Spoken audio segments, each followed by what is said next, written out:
everyone, Alex here with another edition of the Bandsaw Life. Now today I want to talk to you about the 5 most important things that you're going to need when you buy a bandsaw. You've got a bandsaw, now you can't get it to work exactly right.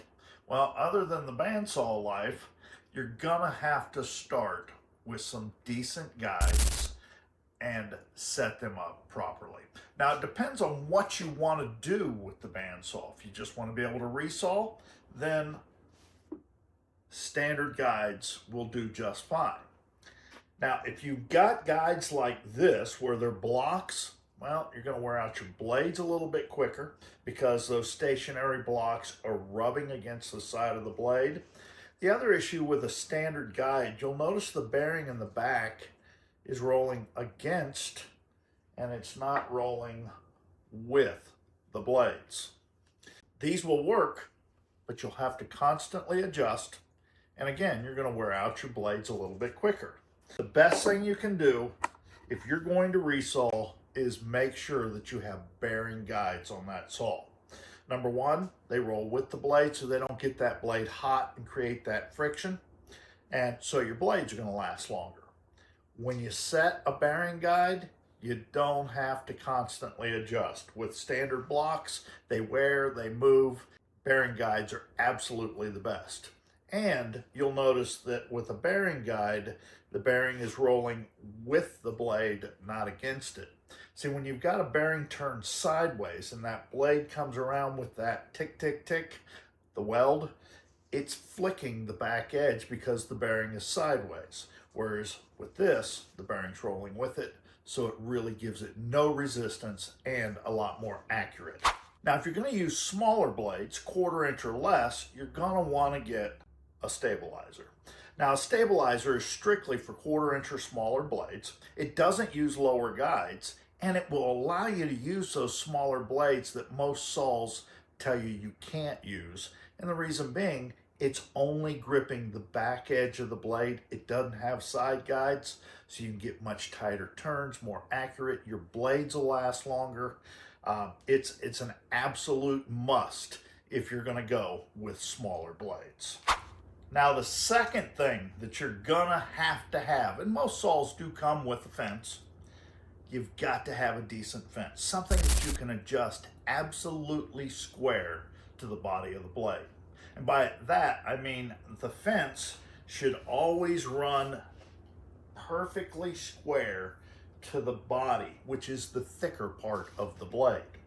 That way, you'll get a nice straight cut, especially if you've got decent guides set up properly. Your fence should also be square. Now, this Magfence is handy for several different reasons. If your saw didn't come with a fence, it's definitely a nice add-on. And even if it did come with a fence, when you're doing those angled cuts, it can get up underneath the fence. So the nice thing about a Magfence is it pulls it down to the table so that nothing can get up underneath of it. It just is a very simple fence to use. It can also be used as an accessory. You'll notice this one has the wear plate on there, which you can get from Carter. Now on this, you'll notice that I've added an accessory, a feather board. Now, if you're just learning to resaw, you're definitely going to want some form of feather board on the outside. And the reason I say that, it can be difficult to try to push in and through, and a feather board will help you a lot. Now, there are several of them out there on the market. There are single point. I prefer one that covers the back and the front. That way, when you're pushing through, it doesn't get away from you once you get through that cut. So a fence is a definite must if you're going to do any type of straight cuts or resawing on a bandsaw. All right, now the third thing that I'd highly recommend would be a set of F.A.S.T. Now they're not just rulers. They also have a groove in the back here so that you can actually attach them right to your blade, put those teeth right in the groove. That way you can set up your fences, your jigs, just about any accessory square to the body of the blade, which is very important anytime that you're trying to get a straight, accurate cut. All right, now something that's important to me when I use a bandsaw is being able to take the tension off and retension the blade anytime that I need to as quickly as possible, because if you're using a larger blade and you really need a smaller blade, well, if it takes forever to change it, you're more apt to just try to do that, and it's not exactly the most safe thing. So most saws these days come with a quick release. Now, this is the Carter quick release, which you can add to just about any 14-inch saw. Basically takes the tension off that quickly. It's got a knob in the way so that you know that you don't want to turn that saw on when it's detensioned, and brings me right back up to the same tension that quick. Another accessory is their ratchet rod.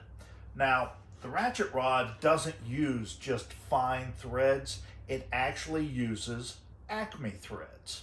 Acme threads are the same threads that are on a vise. It tightens quicker, and they don't ruin the threads like you would on those fine threads. Now, the other nice thing about it, and the reason they call it the ratchet rod, is it has a 3/8 inch drive, and it comes with a hand ratchet. It also works with a standard 3/8. So when you put a regular ratchet on there, it's a lot easier to just tighten it up quickly and loosen it quickly. Don't get too aggressive with this, because you can over tension it pretty quick with that lever. Now remember, it's nice to be able to take that tension on and off as fast as possible for several different reasons, but the most important is being able to change those blades very quickly and very easily. Now, number 5, I think, is probably about the most important thing you can do for your brand new or even old bandsaw, and that is a good blade.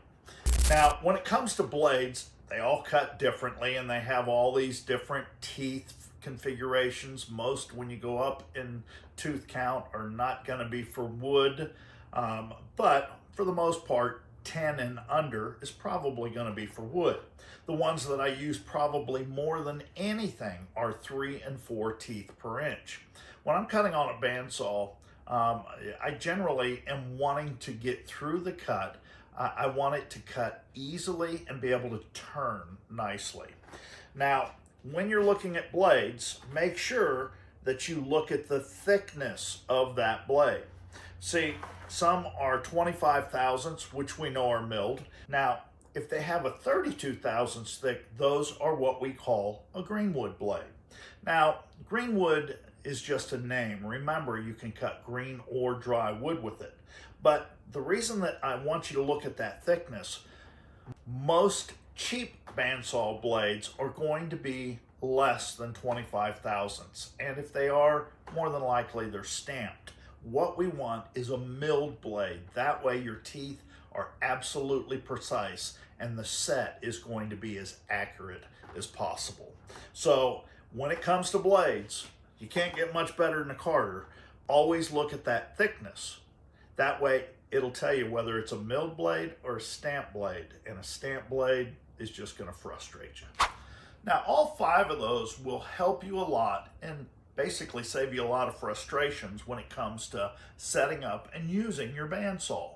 But there are a couple other little things that I really suggest that you do to your bandsaw so that it's easier to work with. Number 1, get yourself some rare earth magnets. That way, no matter what you want to stick up here, it's always within reach, like the pencils. Now, another thing, get yourself a decent light. You can't cut what you can't see. And the older I get, I find that I need more light. So it makes it a lot easier to do your cuts if you've got a decent light for your bandsaw. Now, the last thing I want to make sure that y'all do to every bandsaw that you have, it will make it so much easier to cut. I see so many tables that are rusted. They're not smooth. It's difficult to push the wood across that table. Sand that table up, put some wax on it. That way it's easier to turn and get more accurate cuts. Now, I hope this helps you all on your bandsaw journey. Thanks for watching, and we'll see you next time on the Bandsaw Life.